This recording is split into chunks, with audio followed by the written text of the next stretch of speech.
Good evening, everybody, and welcome to the Toon Review for a one-off Newcastle United news on a Saturday. We don't normally do this, but given how much news has come out, especially in the earlier video and, of course, later on today, we felt like we had to go live because we had to just represent everybody and let everybody have their say on all the crap that's going on. People not very happy with this, not very happy with that. So we'll see how it goes tonight. Yes, I have a hat on. I have a burnt head, but I am protecting myself from the rays of sunshine. So yeah, I've been doing my Liam Gallagher impressions all day. But I got this from the back page earlier today at the Metro Centre. So thank you very much for their service. We have a super chat come in immediately from Country Bob, who says, I would be really pissed off if we sell Yankuba Minteh. We need to hold off. We need to hold on to the best young kids. They are the future. But if you do enjoy tonight's show, guys, hit that like button. And of course, if you're new to the channel and you like what you see, please come and subscribe. It is free, but don't forget to hit that notification bell, which will let you know when we schedule the live shows in or we upload any videos like the earlier news one today. You can also become a member of the Toon Review, supporting the channel that way by hitting the join button underneath the three of us. And as usual, super chats are available, as we've just seen there, by hitting the $ at the bottom of the live comments. And that will guarantee your comments to be read out on the show. Good evening, gentlemen. Good evening to everybody out there too. Hello, everyone. Now, obviously, we decided to do this show given what the news that was going on this morning. I did a brief news show, of course, this morning because, the internet was going crazy this morning with Newcastle United and this Calvert-Lewin thing. What we must remember is, guys, the situation with Calvert-Lewin is a very different agreement to Yankuba Minteh. They are two different transfers. They're not linked in any way. And the reports that we're getting is that the Minteh deal is very, very separate from anything that happens with Calvert-Lewin. Now, given the response, Alex, that I've heard from many, many comments coming back on that video I did earlier today, I would suggest that 95% of those people are not happy with this deal. Now, I'm going to put a poll up as well to run for maybe 20 minutes, half an hour on this, just to see how people are feeling about the Calvert-Lewin to Newcastle situation. Where are your thoughts lying at the moment? Well, I mean, there's two big issues there. Minteh to Everton. I mean, I don't want to sell him. If we absolutely have to, then we have to. But I don't feel like we have to. I feel like there are other options, and with obviously Wilson and Miggy and other players that have been rumoured to be leaving. Yeah, I don't really want to pull that lever. I don't think it's necessary. It may be if they give us a really big offer. If somebody, we paid 8 for him, somebody chucks 35 or 40. Although it's horrible because of who he might develop into. Mm-hmm. That 35 to 40, we may be able to put considerably more than that back into the transfer kitty this summer, which is obviously what they're thinking about. However, it would still just be gut-wrenching because we just don't want to lose him. We've seen his progression. It was a good talent ID. It was a good pickup. He's done really well for Feyenoord, and he looks like he could be the real deal. And it would be a big shame. And I do think if there's any possibility of this happening, he needs a big fat buyback clause and a sell-on clause in it, the fattest you can find. We need to chuck some good things in that. But ideally, I just wouldn't want to let him go. As for Calvert-Lewin, I mean, you've said it's separate, right? It's a separate deal. Yeah. It's not the worst thing in the world. I'm not massively against it. I'm not massively for it either. I think there are loads of better options out there, for sure. He's not top of my list. He's not even the first few on my list at all. But I can understand the reasons. If I'm trying to be level-headed about it, and obviously we'll go through that in a bit more detail. But You swap in nearly 32-year-old Callum Wilson for a 27-year-old Dominic Calvert-Lewin, so you're gaining about 5 years there. For somebody who was doing very well under Ancelotti when Everton were a lot better. Obviously, he's been playing relegation style football for a long time, and he's had his injury issues. Although last season, not that bad. Well, last season was a broken cheekbone, and he played 38 games. So, but he didn't score a lot. That's the problem. Whether he's fit or not, he only got 6 goals. He did start to score a lot at the end of the season, but it took him a long time to fully get firing again. So and I think a lot had to do with the way Everton play as well. Let's not forget that. 100%. It could be around him at Newcastle. It could work. It could be amazing. It might be a really cheeky little pickup, or it might fail catastrophically. It's a risky pickup. It really is risky. It could go either way. Billy, there is a bit of a backlash from Newcastle fans on this, thinking we're taking a step backwards. Replacing a potential Wilson with a Calvert-Lewin. I really don't think Calvert-Lewin's as good in front of goal as Callum Wilson. Now, yes, they both suffer from injury problems. Having said that, like we just said there, Calvert-Lewin suffered a broken cheekbone last season, so that was the only injury that he had. In your opinion, is it a step backwards going for a Calvert-Lewin? No, I think it's a step sideways. I really do. Okay. Calvert-Lewin, in his prime, before he got all the injuries, was a very, very good striker. International striker, England striker. But I fear since he's had the injuries, he's not as good as he was. But added to that, he's not getting the service he needs now. I think Callum Wilson will score more goals this season than Dominic Calvert-Lewin, but he's a different type of striker to Callum Wilson, I think. I think maybe the injuries have hampered him too much. So I wouldn't be interested myself personally. But it's the age swap, isn't it, Billy? I think but no. If you're a 27-year-old Croc or a 32-year-old Croc, I don't see any difference. Well, yeah. That's how a lot of fans are feeling. Jock, who's been a member for 16 months, thank you, Jock. Selling Minteh is a no for me. I want to see that lad in a black and white shirt. I think he deserves that chance, to be honest. I listen. I agree with you, Jock. I've been so excited with what Minteh has done on loan, and then to come back to Newcastle and see what he can do in a black and white shirt. The fact that we may not get him or get to see him in a black and white shirt is absolutely mental. I mean, they're talking about a £25 million fee. Roma have been involved in the reckoning as well, not just Everton, by the way. Roma are very keen on him as well. Now, if we sold him for that figure, who's to say that he can't go on and be a £100 million player in the future? I know that's very hypothetical at the minute with him being so young, but it is a possibility. And we get our arse bitten. That's why I agree what Alex said there about a first option buyback has to be in there. Simply has to be. It's a fixed fee, sell for 25, but buy back for like 40, so that if he does suddenly become superstar, at least we can get him back for a reasonable fee. And then if he goes to someone, if we decide, no, it doesn't fit what we want, we can then get loads of money on a sell-on clause anyway if he goes to someone else bigger. If it's going to happen, we have to make sure the contract is airtight so that we don't get screwed for it. Yeah. Now, of course, in amongst all of this today is now West Ham's interest in Callum Wilson.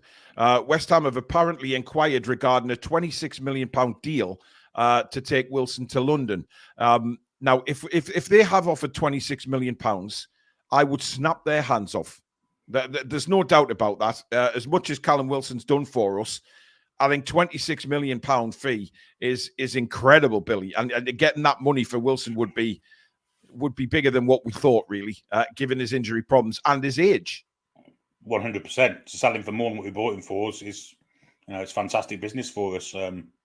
You're only getting 20 to 25 games a season out of Callum Wilson. I think I wouldn't believe £26 million. I don't think we could sell him for much more than 20, if I'm perfectly honest. I think 20 is a push, if I'm perfectly honest, to get again. So I'd be given his 32, given he's had a really bad season injury-wise last season and through his career, of course you'd sell him. Of course you would. Coming to the end of his contract as well, without a doubt. Now, the thing is, looking at these deals, Alex, obviously there is definite interest in Callum Wilson, and it's not just over here. A lot of people in the chat are saying they find it very strange that there's even interest in him, given his injury record. But his goal scoring record is absolutely fantastic. So, he is still a goal scorer. So teams will still want to sign him. But you look at the two signings. Calvert-Lewin, he has a year left on his contract. So Everton can't really barter too much to get too much money out of that situation, or they could lose him for nothing next season and miss out on a few £1 million.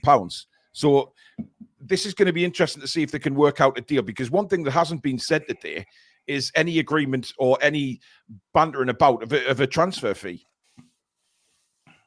Yeah, I've not really heard too much in the way of murmurs with the fee for Calvert-Lewin. You can't imagine it'd be loads. Like, a few people said they're holding out for like 30, but again, 15 to 20 also sounds fairly realistic. It depends.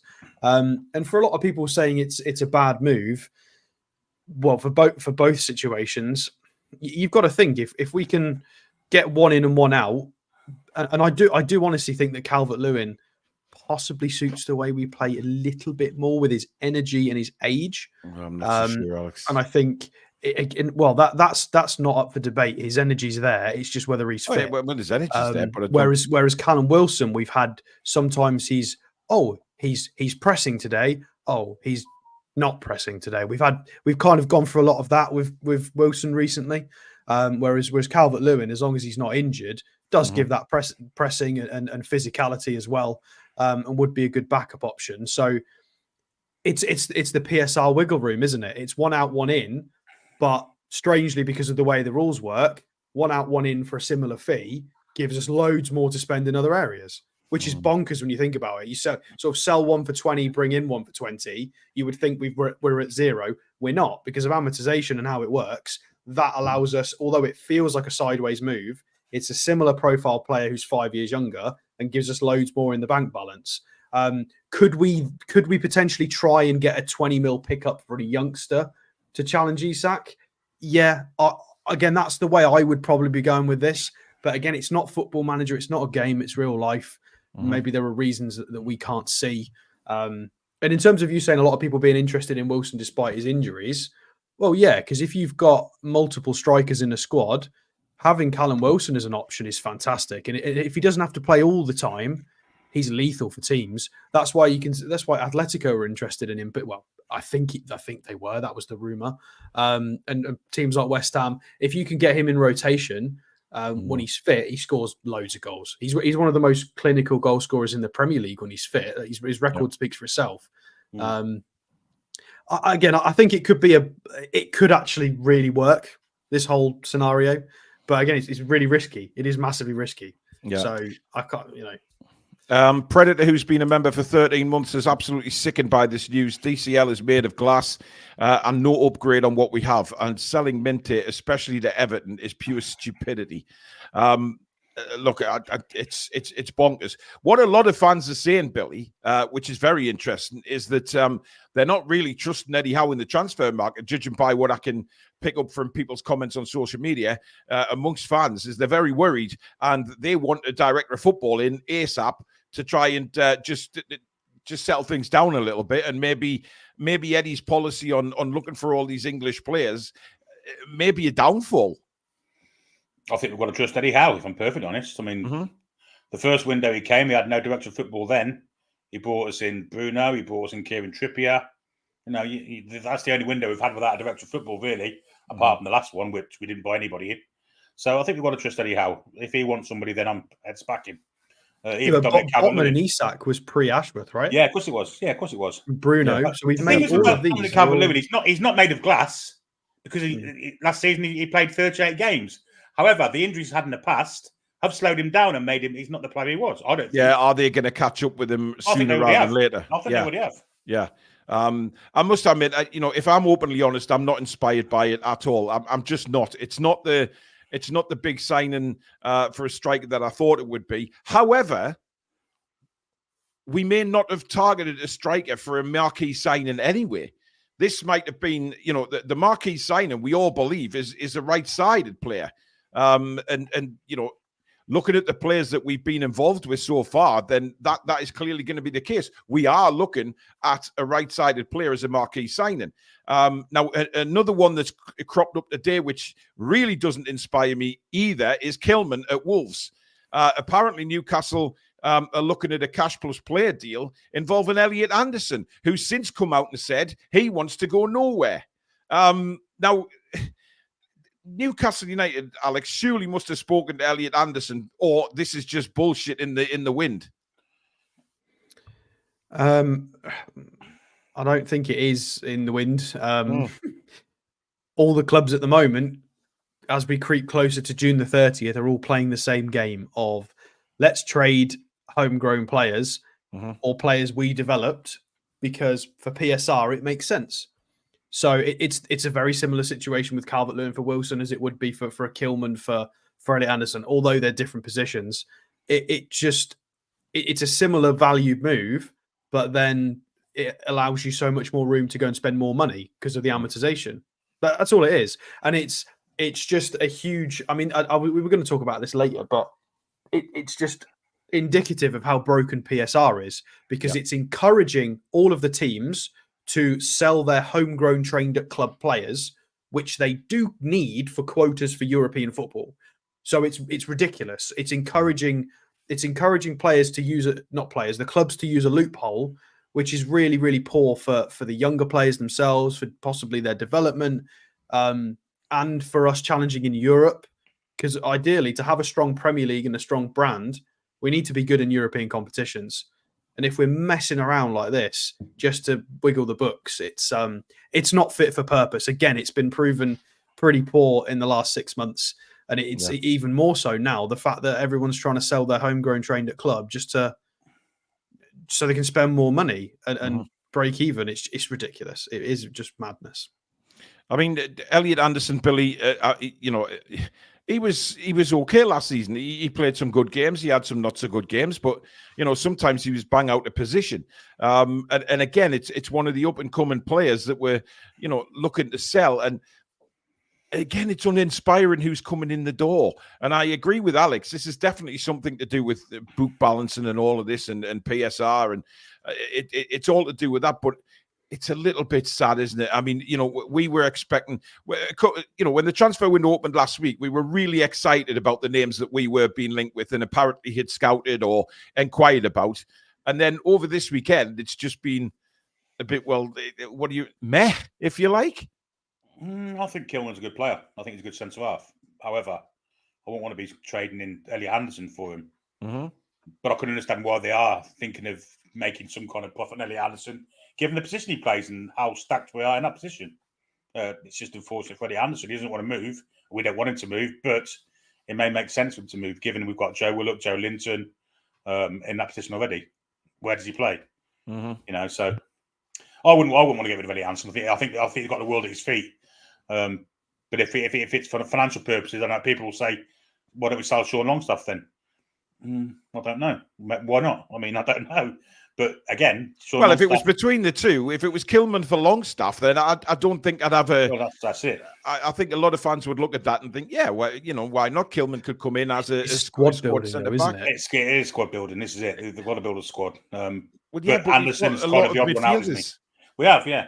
Left-hand side, Paul. Look, Anderson's either going to play left wing or left 8. Is he quick enough to be a left winger ahead of Gordon and Barnes? I don't think he is. Or I don't think he's possibly good enough to be a top-level Premier League winger on that left. I don't think we've seen him enough in that position. If I'm honest, I get what you're saying anyway, at the moment. So whether we like it or not, he's a midfielder now, according to Eddie Howe. So but if you're asking me, no, he's not ahead of anywhere near Gordon and Barnes right now. But at the same time, he hasn't really had a lengthy time in that position where he's not going to get one. Well, he's not because of Joe Linton and Willock are the prioritised left-sided 8s. So the club are either going to have to move Willock, because they're not going to move Joe Linton because he's just had a new contract. So it is literally right. We need wiggle room. Willock or Elliot Anderson. Let's roll the dice. That is the conversation that's presumably been had, and it's Elliot Anderson. Yeah, it's as much as it's annoying, it makes sense logically, and it means we can go and strengthen in positions that we need help. But we wouldn't do this if it wasn't for PSR, would we? We wouldn't be doing it. We wouldn't be looking at doing this. We could probably loan him out and try and develop him, and then maybe see what happens. But Luke, who's been a member for 22 months, says the morning anti-DCL children will rather we signed some exotically named player they've never previously heard of, like a shiny new toy at Christmas.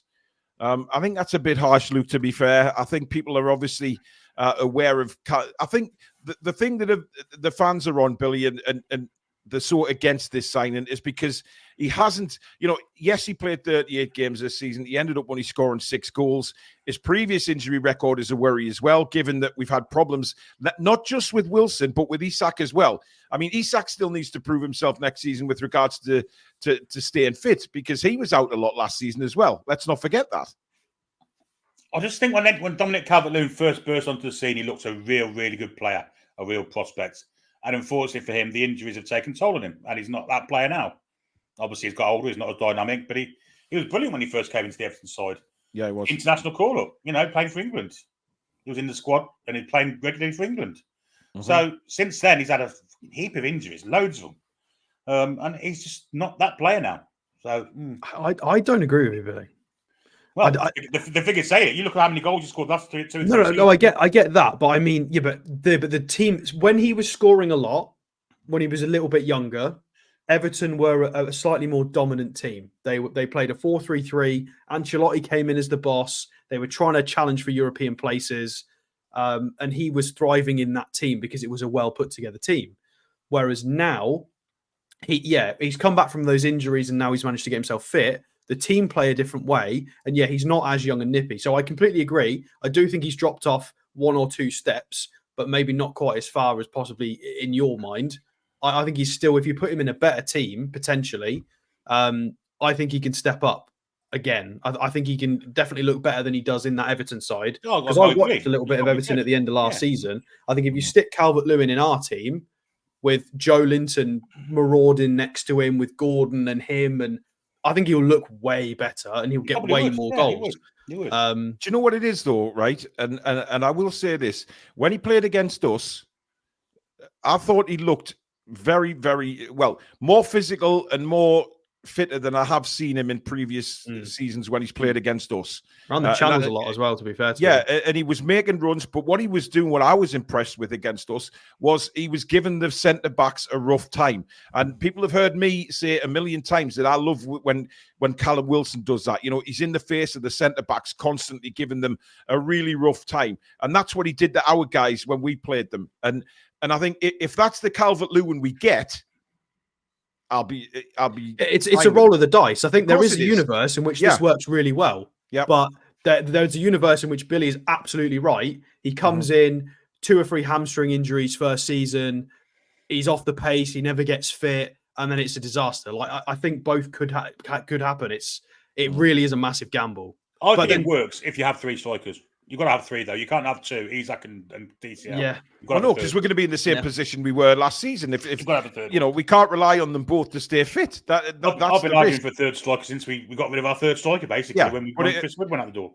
Yeah, and I think let's be honest, Calvert-Lewin could come in and stay fit. Just like Callum Wilson could go somewhere else and play a full season and be fit and be one of the top goal scorers in the league. It swings and roundabouts. But look, if we sign Calvert-Lewin, as well as I'm not 100% alongside it, he'll be a Newcastle United player. So I'll support him. Of course I will. And I'll hope that Calvert-Lewin turns out to be a brilliant, brilliant signing, because he's a Newcastle United player and he'll have my full support. And it will be throughout through the season to see whether some fans are right and that it was a risk not worth taking, or some other fans are right saying it was a risk worth taking. So it's a 50-50 at the minute. I'm not entirely excited by it, but listen, if he becomes a Newcastle player, I'll back him. Now, we are mentioned, by the way, we've got a super chat in from DK35. Thank you, buddy. Get the crosses in for DCL in an attacking team, and he will score a bagful. But I've inverted wingers. Look, I think that's the problem. Calvert-Lewin is a good header of the ball, but we simply don't cross the ball enough or accurately. But hopefully, we get a right-sided player in the summer and then we balance it out with players who will put the ball into the penalty area. Well, you say that. You would imagine we're probably going to get a lot more minutes out of Lewis Hall next season. So we're probably going to have so there will be more balls coming from that left-hand side than we've just had last year. So Yeah. maybe a little bit more. because he will overlap the And Livramento will get more minutes as well, right? So we might see more crossing than you think. Well, I hope so, because that was one frustrating thing, wasn't it, last season, when we were getting into crossing opportunities and they didn't come in. You know, nobody would take a cross. It was always pulled back. Even when it went back to Trippier, he wouldn't cross it. He put it inside for Bruno, and then we try that little flick through for Longstaff or whoever it would be running into the penalty area. And teams worked us out eventually that was the way we played. Now, Pedro Neto's been mentioned again today. And honestly, there's just so much is kicked off about Newcastle today. It's been absolutely bizarre. Now, they're talking in the region of £60 million for Pedro Neto. But again, the last two games he's played against Newcastle, he's gone off injured. And he is another one whose hamstrings are a bit elasticated, Billy. Fantastic player. Yeah. But as you've just said, he's got a hamstring made of cheese strings. Massive risk to pay £60 million. And one I don't think that Newcastle United would take. Absolutely not. You don't think we'd pay that for Neto? Absolutely not. Interesting. Alex, where do you stand on it? I mean, yeah, the Calvert-Lewin one you can justify because he's just had a clean season fairly, where his muscles haven't let him down in terms of calves, hamstrings, quads. Neto, no, that's way riskier. I mean, last season, 2 big hamstring injuries, 58 days and 67 days. That's 4 months. He missed 19 games. And then the season before that was an ankle injury, 127 days missed. And the 2 seasons before that was a knee injury, 297 days missed, which is basically a year almost. So in the last 3 seasons, he's missed nearly 2 seasons worth of games. No, I'd stay well away from that one. Again, there's another universe in which he settles the ship and he's a great player, but this is way riskier than the Calvert-Lewin one. Absolutely, I agree. So it's about risk assessment. It really is. It's about putting your gambles in the right, your eggs in the right basket, basically, and. Whether it's from abroad or the Premier League. Picking your lemons from the right tree, Alex. Exactly. The reason we look at Premier League is because it's a more sure thing, isn't it? People look at attitude, experience, quality, and the fact that he's in the Premier League ticks a box, but then the injury unticks a box. So it's the difference between him and DCL is Neto be coming in as a starter as often as possible. And if he gets himself injured, we're back to Jacob Murphy's again, aren't we? Or maybe even Yankuba Minteh. I don't know. Well, it's not looking like Minteh, is it? No. Kushta Lakushtas, where'd you get your hat from, Paul? Back page in Metro Centre at Newcastle. Fantastic staff in there. It's a fantastic place to go and look around. So much memorabilia there, not just Newcastle, but other football clubs as well. It is a fabulous shop to go and have a look around. And they've got some, it's not expensive either. There's some fabulous stuff in there, very reasonably priced. So if you're in the Metro Centre, have a look at the back page. Really great shop. Paul, can I mention one thing as well about DTL that's quite important? Yeah. Is his player agent. Well, his agent is Wasserman, however you meant to say that, which do represent Livramento, Barnes, Lewis Hall, and Eddie Howe himself. Yeah, which I feel like means we've had dealings with them. We've fully interacted with them before on multiple transfers occasions. It's not like a brand new situation, so it makes it even more plausible.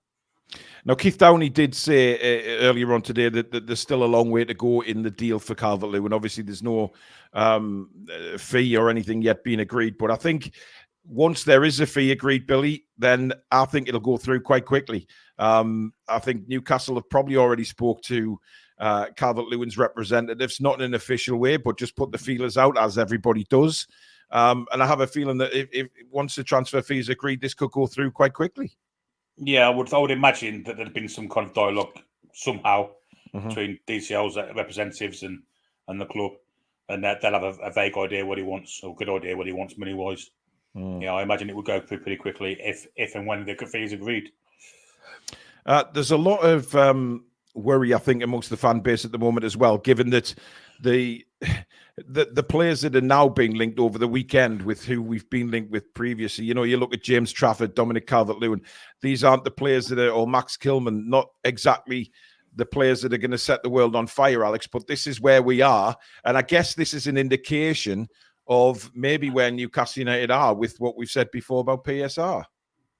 No, I think both are true, because I think it was pretty nailed on that we were in for Elise. Yeah, definitely. David Ornstein and everything. So that was pretty much nailed on that we were in for him. So the fact that we were looking at centre halves, forwards, and a right wing option and a goalkeeper, it does look like we're in to make moves in the summer, 100%. So I'm not too bothered about that. If we do get a star right winger and smatterings of improving the rest of the squad, I'm all right with that. As long as it's not too. Again, it's always going to be risky, isn't it? Do you go and bring in, like, instead of a Calvert-Lewin, do you go and bring in a 20 mil gamble from somewhere in Europe, like an Ekitike kind of? Again, it's a roll of the dice. Are they going to be able to turn up physically? Are they going to be able to do it in the Premier League? Are they going to develop? Are we going to lose a ton of money on them? It's an equal gamble. But yeah, no, I think we're all right. I don't mind this as long as it definitely is big right winger, and then smatterings of improving the squad. Then that is a successful window. But both need to happen. We can't, we were all kind of left a bit underwhelmed last window because we future-proofed with the fullbacks when there were issues to be addressed in other parts of the squad that kind of did show in the season with all the injuries. So I don't think the club are going to gamble as much this summer. They will make sure that they do cover the positions that are needed because they got so hurt by it last year. But again, it has to be right wing and then improve the squad. It's got to be like that. Yeah. Tucky, good evening to you. Hope you're well, buddy. Yep, we need a third forward.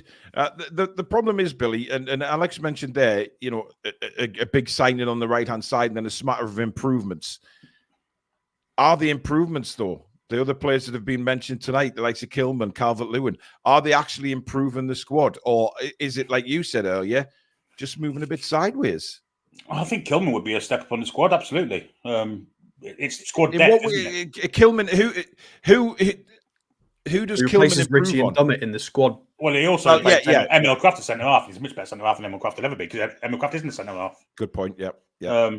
Especially till Christmas, and Jamal Lascelles comes back, and then the two of them are pretty similar, I would say. Mm-hmm. Kilman's a more cultured centre half than Lascelles, but yeah, I'm interested to see. I'd like to see Kilman come in. I agree with Sato. I think all the star side is going to be the right winger. And I've seen people are saying we were better off going for full Krug than DCL. Full Krug's not going to come here with a second or third choice striker. He's 31 as well. We've already got our marquee striker. We're looking for a second or third choice striker. So the full Krug to this world aren't going to come. Gavassi isn't going to come. Even I know he's cheap at 17 million euros, but he's not going to want to come to Newcastle and not be first. Sit on the bench. Absolutely not. Yeah. Sean says a 5-year contract for DCL scares me. Well, I mean, I don't know where I haven't seen anything mentioned about a contract, to be honest. Jan, good evening. He says, thank you for your super chat. He says, to be fair, only the owners know where we are. The rest is just guesswork. Well, yeah. I mean, look, the reason Calvert-Lewin's come to light is this isn't just one media outlet reporting it. Everybody, Sky, everybody's got this, that Newcastle United have made an approach for him and are discussing the transfer fee. Obviously, a lot of people put 2 and 2 together and were reporting that there was some sort of swap deal with Minteh going to go on plus cash. That's not the case. The Minteh deal is very, very separate from the Calvert-Lewin one. But the problem I've got, Alex, is I don't want to sell Minteh at all.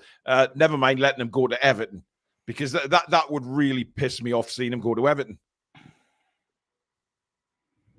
I mean, I suppose I'm supposed to have something insightful to say now, but yeah, I mean, it's hard to elaborate on what you've said. Absolutely.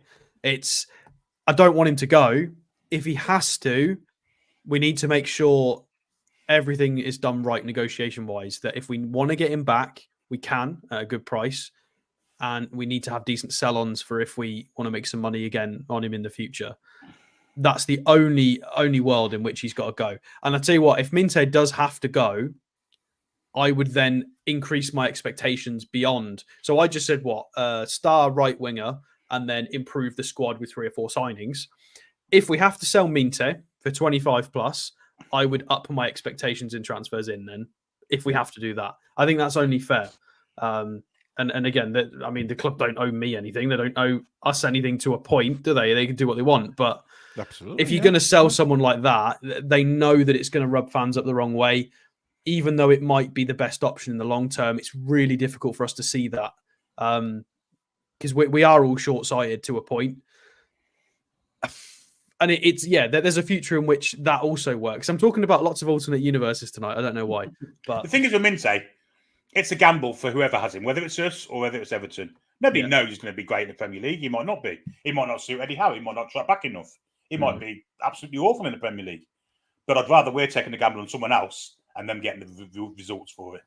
And if he is shite, we've lost £8 million. If he isn't, then we've got a star in our hand and we're going to sell at 1 point for a lot more than what we're getting from now. And Buemo has been mentioned again in the chat. Yeah, he was quite heavily linked at the end of the season, but that went quite very quick. Nico Williams, cheaper and younger brother, is better, says Colin. Well, we've seen them both, haven't we? I mean, they are very good. Both of them are very, very good players. Well, he is the younger brother, and Yake Williams is the older one. Yeah. Get him Buemo, says Catherine. He tracks back, which Neto doesn't really. And Buemo's gone very, very quiet, to be honest. Tristan says, Paul, can I ask a question to you, lads? We keep saying we will go for top 4, and I hear squad player, but if they're not good enough for the starting lineup, why have them Longstaff problem? Need a squad. Yeah. You're not going to have a squad of elite players, Tristan. You've got to build a squad, and your squad is never going to be full of 11 elite players plus the rest of the squad elite as well. You will have quality in there, absolutely, but we have to. I think the problem is we have to improve on last season where we just didn't have the quality on the bench. So it's just because we're letting go of the Mike Ashley players, but we have to replace them. I know it's annoying. It is really annoying. I'd much rather we went for more first-team signings, of course. We would all love that. But we've got to sort out this mess that's been left. We've got to do something about Hayden, Fraser, Jamal Lewis, Matt Ritchie, Paul Dummett, Dubravka, Karius. They're all either gone or going. And we've got to do something about that. Like we can't just go, let's ignore that. That doesn't exist. Let's just only buy first-team players. We've got to do something about it. We've just got to. Yeah. Super chat from Andy K. Thank you, Andy. Evening, guys. Please say hello to my wife, Jo. I've managed to get her watching the Mighty TTR, the best Toon channel by far. Good evening, Jo. Hope you're enjoying the show. Welcome to the best Newcastle YouTube channel. Great to have you watching, and hopefully the first of many, Jo. Sitting down, few drinks with the hubby, just putting your feet up, relaxing to the Toon review. Thank you so much. Tom says the back page also have their smaller original shop on St Andrew Street near the Irish Centre. Yes, they do, indeed. It is just a fabulous shop. Chronicle reporting West Ham have inquired about Wilson, says Wacky. Yep, we've had a look at that. Should we take a look at the poll, guys, and see what the viewers are saying regarding Calvert-Lewin? So I think this is going to be a very interesting look. Okay. Basically, I simply put Calvert-Lewin, yes or no. Do you want to hazard a guess, guys, at what the poll results are? 87 no. 87 no. Well, 80 no. Well, we've had just under 600 votes. 71% are no. 29% are yes. That's a higher yes than I thought it was going to be. Yeah, I have to agree with that. I thought there'd be a lot more no's. I was agreeing with you guys. I thought it might be up in the high 80s for no, but hey, listen. So there you go. 100% of the Newcastle fans think that it's a no overall. Samsonite Dove, thank you for being a member for 21 months of the channel. Simply put, 21 months celebration. Thank you for all your support over the months, Samsonite. Much appreciated. PL Rich says, I've been out of the loop for some time. Have we signed anyone yet? No. Samsonite goes on to say, Paul's Kelly. Yes, Paul's sick, in it, blood. Yeah. I actually had a delivery driver call me that the other day. I was a little put out. He just brought he brought a delivery to the door and he went, "Why, blood?" We get that around here, to be fair. Was he Welsh? No, fuck off, Billy. I agree with the Luton forward looked decent. Yep. Which one are we talking about? Adebayo, yeah, he's a powerhouse. Yeah, absolutely. Paul says, if we buy DCL, could we ever get any money for him if he doesn't work? No, probably not. No. And that's the major risk I think would be taken with the whole transfer, to be honest. Have we sold anyone yet? Miggy or Longstaff? No. Miggy is heavily linked with a move to Saudi, though. I will say that. But obviously he's away with the... he was away with Paraguay at the minute, so there's not going to be any movement on that, I don't think, while he's away. Wacky says, if Newcastle considering letting Minteh go to Roma, take Abraham and their goalkeeper Silva as part payment. Ooh. I mean, Tammy Abraham, to be fair, doesn't get a mention much. I mean, injured a lot recently, but still good. Why is every player we suddenly linked with bloody injured? Or it's very strange. This either every single footballer on the planet suffers from terrible injuries, or Newcastle United just seem to want to keep this medical department ticking over throughout the year. Yeah, only made 2 starts. The rumours are we're going to have new medical staff anyway, so yeah, maybe we've got more confidence in them. I don't know. Oh, yeah. Stuart says, can understand Minteh wanting to go to Dortmund, who have a track record of young players. Why on earth would he want to play Dyche ball? I just don't understand it. I mean, obviously, I think the reason why is he'll get an opportunity in the Premier League, where he might not still get that at Newcastle next season. But I don't understand how we are not looking at him in the pre-season. Give him some games and let's take a good look at him before we make a decision. Tammy Abraham he had a cruciate ligament, missed 40 games. He only made 2 starts last year. Well, there you go. I mean, there's your answer, isn't it? There's your answer. We just... Oh, Jesus. Just first bad injury of his career, really, though. Yeah. Gary says, lads, I would love to see a player challenge the Premier League over FFP. Let's face it, players are being forced out due to the rules. It's affecting their careers and their lives. That's an excellent point. I never thought of it that way, you know. However, they don't usually move for less money, do they? They always get a few quid for it, I think, Billy. Yes, but it's a good point. I mean, you look at the Elliot Anderson situation there. He doesn't want to leave Newcastle, but he may be forced out to balance PSR. I mean, fucking ridiculous, if you ask me. Absolutely ridiculous. Jan says, Billy, Minteh is no gamble for me. He's fast and his passes are accurate. He also runs back in defence if needed. Well, luckily for us, Jan, you're not the manager of the club. Well, and he's not... I don't know how many games people have watched Minteh play, but I watched maybe 5 or 6 Feyenoord games last year, albeit I'd say like 4 of them were in Europe.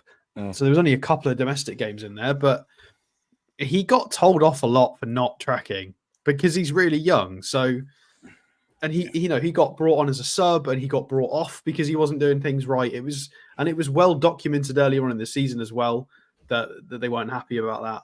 Yeah, so he is still a very raw player. And because they were such a dominant team in their league, they could have a luxury player like him. But to play in the Premier League at the top level, he's going to have more strings to his bow because we can't, especially if Trippier's playing. If Trippier's on the halfway line and Minteh just goes on just keeps losing the ball, it's going to be back to square one, like where people are whinging at him like they used to whinge at Maxi. It's just going to be the same. So we're going to have to make sure he can do all of it. I still think he probably needs another loan, in my opinion. But I agree. Yeah. By the way, guys, 1,400 watching. Thank you so much for your support tonight on this Saturday evening. It's great to have you all in. Please do subscribe if you're new, bottom right-hand corner, or if you're watching this on a rerun, of course, please do subscribe. And don't forget to hit the notification bell so you never miss a show or an upload. But also, hit the thumbs up, guys. Very important for our channel that we keep the thumbs up, people hitting that thumbs up button so we can stay up there in the YouTube algorithm. I think I just called it YouTube there, but I meant to say YouTube.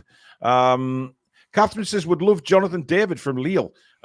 He scored 26 goals and 9 assists in 47 games for them. He also has 1 year left, plus has played with Sven Botman. Good competition for Isak. I mean, him and Isak were those two strikers. If you remember a few seasons ago, a lot of clubs were looking at strikers, and Jonathan David and Alexander Isak were two players that a lot of the big clubs looked at and weren't willing to pull the trigger on because they weren't sure. We gave that gamble on Isak and it worked. And obviously Jonathan David's just kind of stayed. I think he was linked with Monaco this window as well so far, but I mean, yeah, how old is he now? 24, 19 goals in League. He's been really, really solid. He does actually profile like Isak as well on SofaScore. So, but he would be expensive. Yeah. The thing, just before we come on to Nicholas' comment there, the thing is with Jonathan David, he's been linked with a lot of clubs over the last several transfer windows, but nobody's taken a punt on him. Now, does that not ask you why? Well, his contract expires June 25, so he's got 1 year left. Yeah, but I'm not hearing anything, about Jonathan David moving. And again, he's been linked with Monaco. Have people? Is that a real step up going to Monaco from Lille? I'm not sure. Possibly, marginally. Why would he want to play in front of like a couple of thousand fans every week? Monaco's not well supported, of course. They just get the money from, well, we know where all the money comes from Monaco, but they're just not a well supported side, really. Nicholas asking if there's any news on Hayden, Fraser, Lewis, Kuol, and Ashby. Well, Fraser's meant to be going to Southampton. Yeah, but there's nothing on the other ones. No. There's potential with the Hayden and QPR, isn't there? Yeah. That was a few weeks ago now. We've not really heard any updates since then, I don't think. What on earth was that? I think Billy's son's just had an explosion in the background there. Quite clearly has. Has he got a cold, Billy? He just sneezed, yeah. Ah, yeah. It's gone right through my eardrums. Claire says, I am getting so tired of people doubting Eddie Howe. Look at what he has done with the club in the 2 years he's been in charge. He deserves better from the fan base. I agree. And I'm guilty of it myself, I've got to say. Yeah. I was guilty of it. There's nothing wrong with criticising the manager, just like there isn't anything wrong with criticising the players when they don't play very well. There's a difference, right? Of course, as fans, we're going to criticise if they don't play well. That's been a fan's prerogative for years and years before the internet, before social media. Fans would gather in a pub and kick off. Fans would ring Club Call. Do you remember Club Call, Billy? Oh no, because you used to dial the other 0898 number, didn't you? But and they used to all kick off and say about or ring radio shows.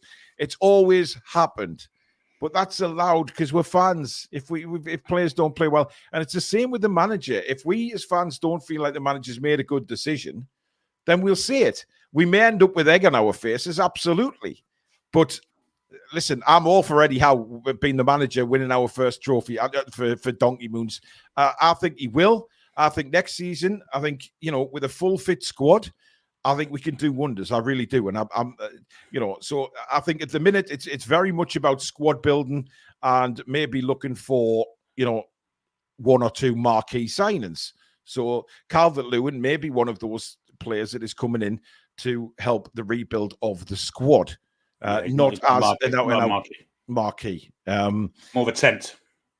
Yeah, but a few years ago, maybe he would be a marquee signing when he was in the England squad and everything, and things were going well for him. But not now. But that's not to say that I won't give him my full support if he turns out in a black and white shirt. Of course, it will. And so will I.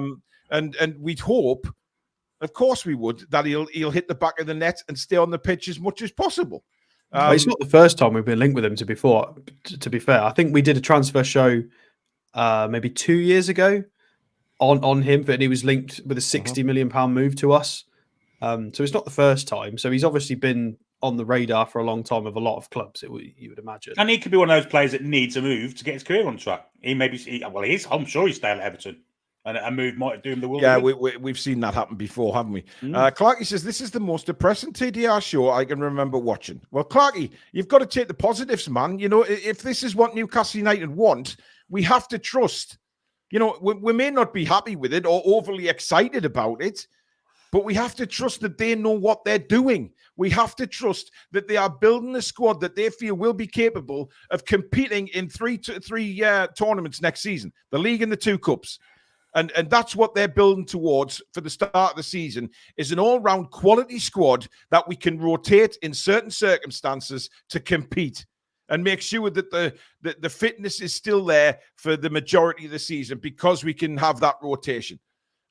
So you have to look at the positives as well as the negatives. No, we're not. Is DCL the biggest, most exciting signing we could have thought of over the summer? Absolutely not. But hey, that's not to say that if he doesn't turn out in a black and white shirt and smashes the back of the net every now and again, I wouldn't be happy, because I would. And I think the majority of Newcastle fans would. But again, we're Newcastle fans. We're very quick to jump on bandwagons and write people off very quickly. Sometimes we're right. Sometimes we're wrong. And let's hope we are wrong with Calvert-Lewin, because I genuinely think this one is going to happen. But he's not even the main centre of attention, is he? The fact that we were linked with Elise officially by Ornstein means that there is a big shiny new toy for the summer. They are looking at a big signing. So that's not depressing. That's fantastic. If we're going to put, because we had Tonali as a big signing, Isak as a big signing. So they're looking to do that again this summer. We're going to get a big signing. I'm really excited about that. Who knows who it's going to be, but that seems to be the plan. So Tonali coming back into the squad and a shiny new right winger, possibly. Calvert-Lewin's just it's not the most fantastic signing, but he's a bench player, isn't he? It's simple as that. Yeah. The only thing that concerns me, by the way, is I don't think we've mentioned this. His wages. Is he's on 100 grand a week at Everton at the moment? Is what Capology says. Yeah. So would he move to us for? He wouldn't want any less than that. No. So we'd have to probably match highest earner or give him a little bump, and that's if he's going to be second choice striker. That's quite a lot of money to be paying for a backup, isn't it? Yeah. He's got to be second choice striker, surely. He wouldn't be coming in ahead of Isak. No chance. He'd have to make some serious moves to be getting in ahead of Isak. No, that's no. Look, two leg transplants. Yeah. Tristan says, Paul, it's Eddie's fourth season this season. Well, it's not really, is it? Because he only had half a season when he first came in. It's his third full season with his own squad. Let's put it that way. With some of the players. I mean, even the first full season, he still had a lot of rubbish that was there prior. Last season. Yeah, so really, it's not his fourth season, Tristan. Let's be honest. He's had maybe a season and a half with a lot of. Well, has he ever had? He's always had the stale wood at the club, hasn't he? He's always had that. So. I think Tristan's measuring stick is a bit unfair there. It's not like a new manager coming into Chelsea.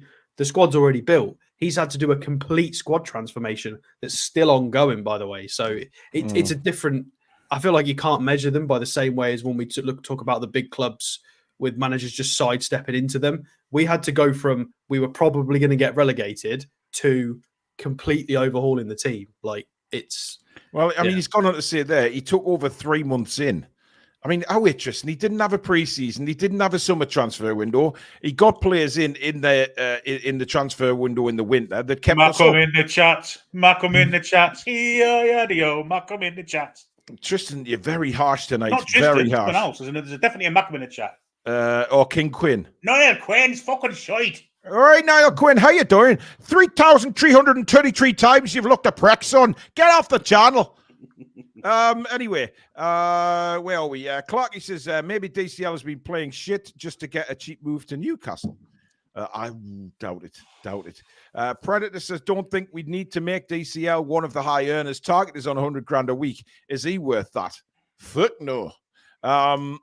I agree with that. He's not worth that. But there's another one who's gone quiet on going to leaving Newcastle. Matt Target. I mean, there's a few still lingering around that we thought maybe would be out the door. But listen, we're very early days into the transfer window. Very early days. And I think, once the Euros are finished, that is when it's really all going to take off. I think but a lot of teams, including Newcastle, Billy, will want to get their transfers done, ready to go for pre-season.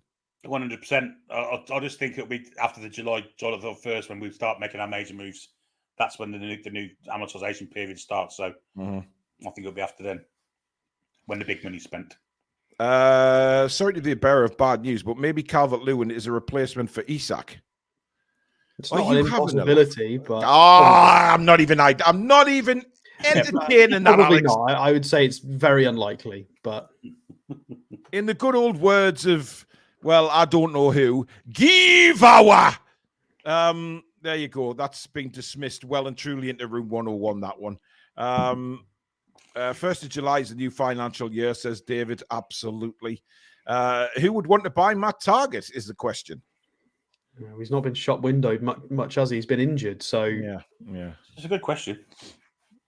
I mean, that's the thing, isn't it? When we all as fans say, all right, let's sell such and such, or sell this guy, get him out. It's not that easy, because you've got to have somebody that's A, interested in him, and B, willing to pay the wages. Well, this is it with Target. I think he's getting paid more than what he should be, really. But obviously, we had to pay him that to get him to come here, because he didn't want to move up north, did he? Or his wife didn't. So the sweetener had to be in the wages, and to get rid of him, I mean, I don't think anyone's going to pay that kind of wages for an average Premier League fullback, to be honest, whose injury record ain't great of late. Well, we're going to be very lopsided. Well, not lopsided. We're going to be too heavy on that side once everybody's back fit. When it gets to Christmas or sort of January and Lascelles and Botman start to come back, then we'll have Lloyd Kelly in the squad and Byrne and Matt Targett fit and Lewis Hall, and we may sign another centre-half because we keep being linked with Calafiori and Kilman, and then obviously we've got Livramento, Trippier and Kraft, and then like Jamal Lewis floating on a bench somewhere. Like, that's a lot of defenders. We don't need that many defenders. That's way too many. Not sure how loan figures work. Is it a percentage of what they are worth and how long's left on the contract? If so, not getting much for Minteh. Don't think it has anything to do with that, given how Manchester United tried to steal us of money for Jesse Lingard, of course, when we were interested in taking a loan punt for him. Good evening to the squirrel-faced ratbag, Mr. Ratcliffe himself, you absolute muppet. But anyway, that man just enrages me when he talks Newcastle. They're being very much bastards trying to get, Danesh with, I don't understand what this gardening leave is, all this bollocks about gardening leave. Where has that come from? You know fucking well where it's come from, Ratcliffe, you twat. You're a businessman. Don't tell me you've never heard of that before. Well, maybe it's something that happened to this country where he hasn't paid his taxes for how many years? Oh, good point, Billy. I don't know what taxes are. But he will be soon. What are taxes, Mr. Trey? Because I, for one, have never heard of them. I don't pay taxes. I just get what I want in life and cry when I don't. Twat. Anyway, Samsonite says, we still need someone who can actually play a DM when needed. My vote is on Hjulmand, but I'm obviously biased. Just because he scored against us the other night. I tell you what, well, actually, we have got something in the pipeline for that, but I'm not going to say it live because it will get nicked. So we'll sit on that. Yeah. Yeah. Big Dom says, Paul, I'm on the fence again. As usual, I am always on the fence, as people know. Just for the health of the channel as well. We're not insinuating that Ratcliffe did anything illegal, but loopholes exist. Yes, they do. And I used every single one of them, Alex. Don't you know? You closed, though, hopefully. Oh, dear. C15 Rice says, I'd like to get us someone already within the Premier League who is acclimated and performs. That doesn't happen a lot these days, though. Niall says Kubo is the big signing. Listen, if that happens, Niall, I'll be very happy, and certainly Lady Sam will be. We've been, shouting from the rooftops for somebody to go for Kubo. Just a genius of a player. If the money's there for Elise, it'd be there for Kubo, wouldn't it? How's he doing at the moment? I haven't actually watched him this year. Well, so he's still at Sociedad. Here he is. Do you know what, though? This weekend's been that bad for exciting signings. We'll be linked with Calvin Phillips again tomorrow. I guarantee it. Probably. You just know that's going to happen, don't you? Fucking anything worse than that be Kevin Phillips. Well, King yeah. And Eddie going to England and Gareth Southgate becoming Newcastle manager. No. Don't Just even imagine. put that into the universe. Absolutely not. Dear me. I mean, that's just put a downer on everything, hasn't it? But there you go. But that's it for the show tonight, guys. Finish a little bit early so you can go off and watch the Euros if you're interested, or go and have a drink in the garden in this lovely weather, etc., etc. Thank you so much for tuning in tonight and putting your feelings across on all the latest news. Thank you to the super chatters and new members. Mods, thank you. Billy and Alex, thank you. Well, huge thank you to you guys. Over nearly 1,500 in tonight to watch this show on a Saturday night when weather is lovely. But thank you very much for tuning in. Of course, everyone can do it now in the gardens, on the phones and iPads and everything anyway. So, yeah. Before everybody runs away, we may be doing a morning show tomorrow. Yes, keep your eye open for that. There may be a morning transfer show, and obviously, any news happens, we will keep you up to date right here on your number one. Great goal, Belgium. Okay, Belgium has scored very early on. Tielemans. So we will bring you all Newcastle United's news right here on your favourite Newcastle United YouTube channel, The Toon Review. If you're watching this on a rerun, don't forget to subscribe if you're new, guys, and hit the notification bell so you never miss an upload or a new show, a live show. And of course, hit that like button before you leave, guys. It really is important for the channel. But thank you very much for watching. We'll see you all again tomorrow. Good night. How are the lads and lasses? Come back and check out some green.